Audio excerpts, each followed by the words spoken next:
अच्छा चलो आप लोगों को बताती हूँ मैं मैथमेटिक्स के बारे में कि हमें मैथमेटिक्स की स्टडी किस तरीके से करनी चाहिए ताकि हम लोग अच्छे से अच्छा स्कोर कर पाएँ, सारे कॉन्सेप्ट हमको समझ में आए, क्योंकि जब कॉन्सेप्ट समझ में आएंगे तो अल्टीमेटली हमारे एग्जाम में भी अच्छे मार्क्स आएंगे ही, है ना। तो कैसे हमें मैथमेटिक्स की स्टडी करनी चाहिए, टीचर उसके बारे में थोड़ा सा बता दो। तो चलो हम बता देते हैं आप सभी लोगों को। तो देखो बच्चों, first thing is mathematics is totally based on your practice, यानी कि आप जितना ज्यादा प्रैक्टिस करोगे उतने ही आपके कॉन्सेप्ट्स क्लियर होते जाएंगे। ये आपने खुद भी एक्सपीरियंस किया होगा। आप कभी देखना, ठीक है, आप ना कोई एक एक्सरसाइज उठा लीजिए, कोई भी एक प्रैक्टिस सेट ले लीजिए। मान लीजिए जैसे आपने ये प्रैक्टिस सेट 1.1 ले लिया, ओके, आपने इसके कॉन्सेप्ट को समझ लिया, क्योंकि कॉन्सेप्ट इज वेरी इंपॉर्टेंट। पहले आपको क्या करना है प्यारे बच्चों, कॉन्सेप्ट के ऊपर फोकस करना है।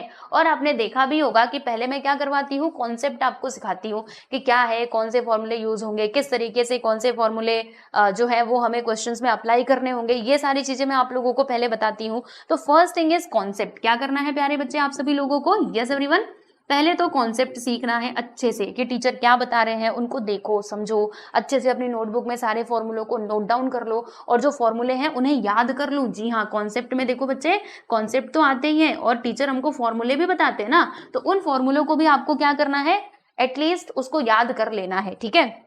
हाँ, अच्छे से याद नहीं हुए तो भी चलेगा। जैसे मान लीजिए कि कोई एक फॉर्मूला मैं यहाँ पे लिखती हूँ, मान लीजिए मैंने ये वाला फॉर्मूला लिखा, ध्यान से देखना, a plus B the whole square का फॉर्मूला, ठीक है। टीचर ने आपको कहा कि ये दोनों फॉर्मूले तुम लोग क्या कर लेना, याद कर लेना, तभी एक्सरसाइज के क्वेश्चंस को सॉल्व कर पाओगे। ओके, तो आपने क्या किया, देखो आपने ये किया, जैसे a minus B the whole square का फॉर्मूला है यहाँ पे, तो क्या होता है a square plus 2ab plus B का स्क्वायर, और इसका फॉर्मूला क्या होता है दोस्तों, a square minus 2ab plus B square, ठीक है। ये टीचर ने आपको ये दोनों फॉर्मूले लिख करके दिए, तो आप इसको याद कर लो, ओके। क्योंकि डायरेक्टली जब आप क्वेश्चन को सॉल्व करने के लिए जाओगे और टीचर जब वहां पर ये फॉर्मूला यूज करेंगे तो फिर आप सोचोगे कि क्या कर रहे हो, हमको तो कुछ समझ में नहीं आ रहा, ये ऐसा दिया गया था, ऐसे कैसे लिख दिया। तो एटलीस्ट एक बार इसको देखो, अगर आप इसको पूरा बाय हार्ट नहीं कर रहे हो फिर भी चलेगा, एटलीस्ट एक बार देख तो लो कि इसमें चल क्या रहा है, ठीक है, इतना तो आप कर सकते हो, राइट। तो first thing is concept and फॉर्मूले याद करने हैं, और अच्छे से याद नहीं भी हुआ तो भी चलेगा, एटलीस्ट आप इसको एक बार तो देख लो कि हाँ इसमें चल क्या रहा है, कौन सी चीज किस तरीके से हम लिख रहे हैं, है ना, ये चीजें आपको पता होनी चाहिए, राइट। चलिए, फिर अभी आपको क्या करना है, अब सेकेंड थिंग इज कि जो हमारा एक्सरसाइज है, प्रैक्टिस सेट है, वॉटएवर, ओके, एक्सरसाइज, मान लीजिए ये एक्सरसाइज 1.1 मैंने ले लिया, तो इस एक्सरसाइज 1.1 के क्वेश्चंस को आप क्या कीजिए, जैसे आपके टीचर स्कूल में सॉल्व करवाते होंगे, है ना, तो आप उनको क्या करो, पहले एक बार टीचर पढ़ा रहे हैं उनको देखो समझो, हाँ कैसे हो रहा है, किस तरीके से हो रहा है, उन्हें आप एक बार अच्छे से देख लो समझ लो, ओके। अब टीचर ने जब आपको सामने से सिखाया, जैसे मैं भी पढ़ाती होंगी तो टीचर मतलब मैं क्या क्या कर रही हूँ वो आप समझ जाते होंगे, लेकिन बाद में, है ना, वही एक हफ्ते बाद अगर आपसे वही सेम क्वेश्चन पूछा जाए तो आप भूल जाते हो, अरे ये कैसे हुआ था, है ना, हम तो भूल गए, उस टाइम तो समझ आया था लेकिन अब भी क्यों नहीं आ रहा। तो भाई इसके पीछे का ना कारण है, कारण क्या है, जैसे अभी आपको टीचर ने सिखाया एक्सरसाइज 1.1 के क्वेश्चंस को, तो आपने वो देख करके समझ लिया, आपको लग रहा है मेरे को तो आता है, मुझे तो सब कुछ आता है ना, मैं तो ये एक्सरसाइज के क्वेश्चंस को फटाफट से सॉल्व कर लूंगा। लेकिन एक हफ्ते बाद जब आपसे पूछा गया तब आप नहीं कर पा रहे थे, तो कारण क्या है, कारण बस इतना सा है कि आपने बस उस एक दिन ही उसको पढ़ा था, उसके बाद से दोबारा से आपने अपनी बुक भी नहीं खोली, बस बैग पैक करके रख दिया, क्योंकि आपको अंदर से कॉन्फिडेंस था ना, हम तो कर लेंगे, टीचर ने सिखाया था, हमको तो समझ में आ रहा था, है ना। तो ऐसा हमें नहीं सोचना है, आपको टीचर ने सिखाया, देखो ये एक बार, है ना, वन टाइम, देखो ये पहली बार टीचर ने सिखाया, आपने सीखा, बहुत अच्छी बात है। अब आपको क्या करना है प्यारे बच्चों, आपको दोबारा से खुद से भी सारे क्वेश्चंस को सॉल्व करने की कोशिश करनी है। जी हाँ, बिल्कुल आपने सही सुना, क्या करना है, खुद से भी तो ट्राई करो, टीचर ने सिखाया वो तो टीचर कर रहे थे। मैथमेटिक्स पेन और कॉपी के ऊपर बेस्ड होता है, जब तक आप पेन नहीं उठाओगे, कॉपी नहीं उठाओगे, तब तक काम नहीं चलेगा भाई, ओके। तो इसीलिए मैथमेटिक्स के लिए हमको पेन और कॉपी लेना ही पड़ेगा। तो अब ये तो टीचर ने सिखा दिया, पहली बार तो टीचर जी ने सिखा दिया, लो जी हमने सीख लिया, लेकिन दूसरी बार खुद से पढ़ो, दूसरी बार सेल्फ स्टडी करो, सेल्फ स्टडी, ओके। तो यहाँ पर ये 2 बार हो गया, ठीक है, ओके, बहुत अच्छी बात है। अब कई बच्चे कहेंगे कि मिस हम तो इतना करते हैं, टीचर सिखाते तो भी हम करते हैं और हम खुद से भी करते हैं, घर पे जाने के बाद नोटबुक अपनी कंप्लीट करते हैं, सारे क्वेश्चन सॉल्व करते हैं, लेकिन फिर भी 1-2 हफ्ते बाद पूछोगे ना तो हमको नहीं आता है, एग्जाम में हम भूल जाते हैं कि कैसे होगा।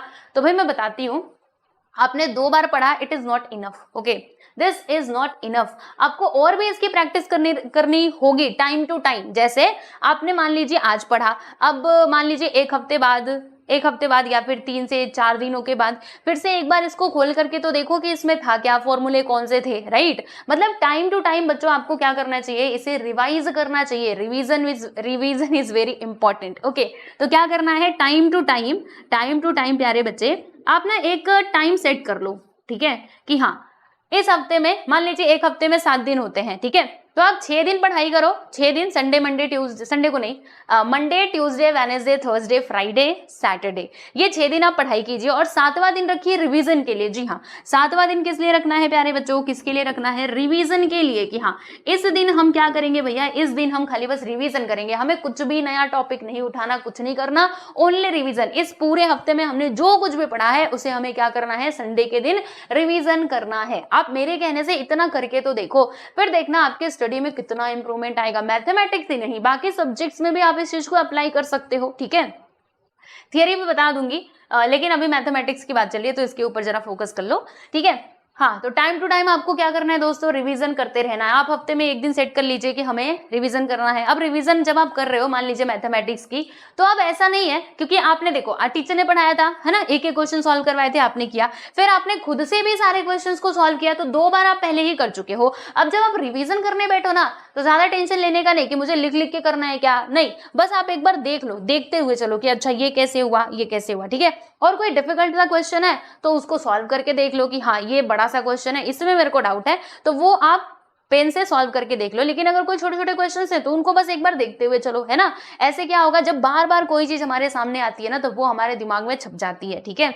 अगर हम बार बार कोई चीज देख रहे होते हैं या फिर किसी चीज को अगेन एंड अगेन पढ़ रहे होते हैं, तो वो अपने आप हमारे दिमाग में कैसे याद हो जाता है। जैसे एग्जाम्पल बताऊं आप लोगों को, देखो जब हम पहली बार स्कूल जाते हैं, मान लीजिए कि हम किसी नए स्कूल में गए, हमने थर्ड दूसरे स्कूल, ऐसे नहीं बोलती हूँ मैं, जैसे मान लीजिए आप जब छोटे होते हैं, है ना, जब छोटे होते हैं तो जब आपका स्कूल में नाम लिखाता है, मतलब एडमिशन होता है, तो आप जाते हैं स्कूल में। अब स्कूल में जो प्रेयर होती है वो आपको पहले दिन से याद होती है क्या, नहीं याद होती है ना, नहीं याद होती है, पहले दिन याद नहीं होती। जैसे मैं आपको खुद अपनी बात बताती हूँ, चलो मैं सब कुछ छोड़ो, मैं अपनी बात बताती हूँ। जब मैं 3rd स्टैंडर्ड में थी, तो 3rd स्टैंडर्ड में मुंबई से पढ़ करके गई थी अपने गाँव, ठीक है। मतलब आधी पढ़ाई मेरी इधर मुंबई में हुई है, आधी गाँव में हुई है। तो मेरा पहले मुंबई में मैंने पढ़ा, फिर गांव में गई, फिर गांव में थोड़ा बहुत पढ़ा, फिर उसके बाद में मुंबई आ गई, और मुंबई से फिर मेरा सब कुछ कंटिन्यू हुआ है, वो तो चलो अलग टॉपिक है। अभी सुनो, मैंने ना स्कूल चेंज किया क्योंकि मैं यहाँ से गई थी दूसरे स्टेट में, राइट। तो वहां पर ना मेरा दूसरे स्कूल में एडमिशन हुआ, राइट। अब मेरे स्कूल में दूसरी प्रेयर होती थी और वहां पर उस स्कूल में दूसरी प्रेयर होती थी, ओके। तो जब मैं फर्स्ट डे गई, ओके, 3rd स्टैंडर्ड में जब मैं फर्स्ट डे गई, तो जब प्रेयर सामने से बोला जा रहा था तो मुझे तो कुछ याद ही नहीं था, बस मैं ऐसे हाथ जोड़ के खड़ी, मुझे तो बोलने ही नहीं आ रहा था कि क्या चल रहा है, क्योंकि मेरे स्कूल में दूसरी प्रेयर होती थी और वहां पे दूसरी प्रेयर हो रही है, तो मुझे बिल्कुल भी याद नहीं था, ओके। तो फर्स्ट डे तो बस मैं ऐसे हाथ जोड़ करके खड़ी रही, ओके, कुछ समझ में नहीं आया। पहले दिन तो मैं आप लोग को बताऊं, ज्यादा कुछ समझ में नहीं आया, क्योंकि प्रेयर भी ऐसे गाते हैं एकदम गाने जैसा, कुछ समझ नहीं आता, ठीक है। फिर उसके बाद दूसरा दिन बीता, तीसरे दिन बीता, फिर धीरे धीरे करके, है ना, धीरे धीरे करके मैंने क्या किया, वो पूरा जो प्रेयर था वो याद कर लिया। तो उस प्रेयर को याद करने के लिए मैंने एफर्ट नहीं लगाया। जब मैं रोज रोज उस चीज को कर रही थी, रोज सुबह जाती थी, है ना, हाथ जोड़ के, फिर वो सामने से बोलते थे और हम उसको रिपीट करते थे, तो ऐसे करके मुझे वो पूरा प्रेयर याद हो गया, ओके। उसके लिए मैंने कुछ मेहनत नहीं की, बस रोज उसको बोलना था, ठीक है, वो बस रोज बोलना था और मुझे याद हो गया। तो वही सेम थिंग आप अपने पढ़ाई के ऊपर भी अप्लाई कर सकते हो, है ना। अगर आप इसको बार बार पढ़ोगे, अगेन एंड अगेन पढ़ोगे, तो क्यों नहीं याद होगा, क्यों नहीं हमारे दिमाग में जाएगा, है ना। ऐसे कौन सी चीज है जो हम नहीं कर सकते, हम सब कुछ कर सकते हैं, बस जरूरत है तो हमारे अंदर जो पोटेंशियल है ना उसको सही जगह पे लगाने की, समझे। हाँ, तो क्या कहा मैंने, टाइम टू टाइम रिवीजन करना शुरू कर दो एंड दैट्स इट, बस आपका काम हो जाएगा। मैथमेटिक्स में आप काफी अच्छा स्कोर करने लगोगे, ठीक है। इतना काम मेरे कहने से कर लेना। अच्छा, लास्ट में एक और बात बता देती हूँ, चलो इतना काम आप कर लोगे, हाँ टीचर हम तो कर लेंगे, बहुत अच्छी बात है। अब एक बात बताऊं आप लोगों को, लास्ट में ना मैं ये चीज ऐड करना चाहती हूँ कि टेस्ट योर सेल्फ। आप कहोगे हाँ टेस्ट योर सेल्फ, टेस्ट तो टीचर लेते हैं, हम कैसे खुद का टेस्ट लेंगे, ले सकते हो। कैसे, देखो अभी आपने सब कुछ कर लिया है ना, अब आपका एग्जाम समझो आने वाला है, तो आप ये देखना चाहते हो कि क्या मैं एग्जाम के लिए प्रिपेयर हूँ या फिर नहीं हूँ, है ना, ऐसा कुछ आपके दिमाग में चल रहा है, ये आपको टेस्ट करना है।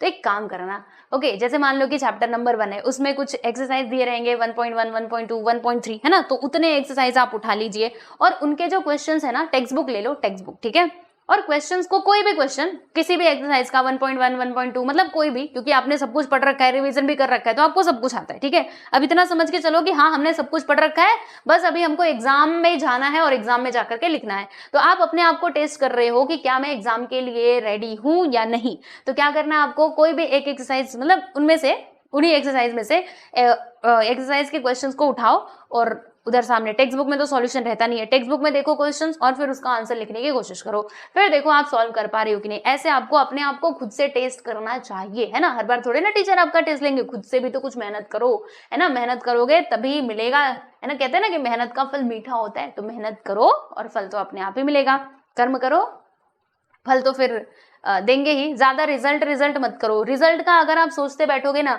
अच्छा मैं ये पढ़ूंगा तो क्या होगा, अच्छा ये क्वेश्चन आएगा कि नहीं एग्जाम में, वो क्वेश्चन आएगा कि नहीं एग्जाम में, फिर ये सोचने में ही पूरा टाइम चला जाता है। तो सब कुछ भूल करके अगर आप अभी प्रेजेंट को सुधार लेते हो तो फ्यूचर तो अपने आप ही अच्छा होगा, ठीक है। तो प्रेजेंट में आप जितना अपना एफर्ट लगा सकते हो लगाओ, फिर फ्यूचर में देखना आपको मीठा मीठा फल मिलेगा खाने के लिए, आम, संतरा, है ना, ये सब मिलेगा फिर खाना, ठीक है। तो टेस्ट योरसेल्फ, आप अपने आप को टेस्ट कीजिए, and that's it for today, okay. तो ये किसके लिए था भाई, ये आप और सब्जेक्ट्स में भी अप्लाई कर सकते हो, बट इट इज ये हमारा मेनली था फॉर मैथमेटिक्स। लिख दूं मैं इधर, यस, आ जाओ आ जाओ, लिख देती हूँ, it was for mathematics, maths maths maths. आप कहोगे टीचर थियरी सब्जेक्ट्स का कब बताओगे, है ना, मैथ्स का तो बता दिया, मैथ्स पढ़ाते हो तो मैथ्स बता दिया, लेकिन जो हमारा हिस्ट्री है, ज्योग्राफी है, कॉमर्स वाले स्टूडेंट्स कहेंगे कि इकोनॉमिक्स है, ओसीएम है, उसके बारे में भी कुछ बता दो। तो डोंट वरी, मैं बताऊंगी, लेकिन अभी नहीं बता रही हूँ, ओके। अगर आपको बाकी और सब्जेक्ट्स के बारे में भी जानना है तो मुझे कमेंट करके बताना, ओके। अभी तो फिलहाल में ये मैथमेटिक्स के लिए था, क्योंकि बहुत सारे स्टूडेंट्स के ना मैंने कमेंट देखे थे, कहते हैं हमारे मैथमेटिक्स में मार्क्स अच्छे नहीं आते, अभी तो हम समझ लेते हैं लेकिन फिर एग्जाम में भूल जाते हैं, तो इसके लिए कुछ बता दो। तो भाई देखो यही है, कोई शॉर्टकट नहीं है, कहते हैं ना कि शॉर्टकट दे दो, फिर लास्ट में पता है जब बोर्ड एग्जाम वाले, स्पेशली ये जो बोर्ड वाले बच्चे होते हैं, फिर लास्ट में जनवरी और दिसंबर के मंथ में आएंगे और कहेंगे कुछ इंपॉर्टेंट बता दो। तो भाई इंपॉर्टेंट कहाँ से, जब आपने कुछ पढ़ा ही नहीं, तो इंपॉर्टेंट भी अगर आपको बता देंगे फिर भी आप कैसे कर पाओगे। इसीलिए पहले से ही पढ़ो ना, ज्यादा रिजल्ट करने का ही नहीं। मैंने पहले ही कहा ना कि हाँ, हमको रिजल्ट तो अपने आप ही अच्छा मिल जाएगा, अगर हम अच्छे से पढ़ाई करेंगे तो रिजल्ट तो अच्छा आएगा ही, ओके। तो ज्यादा फ्यूचर के बारे में मत सोचो, अभी जो आपके हाथ में है प्रेजेंट, उसको अच्छा बनाओ, फ्यूचर अच्छा खुद पे खुद बनेगा, ठीक है। तो और किसी सब्जेक्ट के लिए चाहिए तो मुझे कमेंट करके बताना, फिर मैं उसका भी वीडियो बनाऊंगी, ओके। तो ये वीडियो आपको कैसा लगा जरूर बताना, कमेंट बॉक्स खुला हुआ है, आप सभी लोगों के मतलब जो भी थॉट्स हैं, व्हाटएवर, ठीक है, वो आप मुझे बताइएगा, ठीक है। चलिए भाई, मिलते हैं नेक्स्ट वीडियो में, बाय एवरीवन।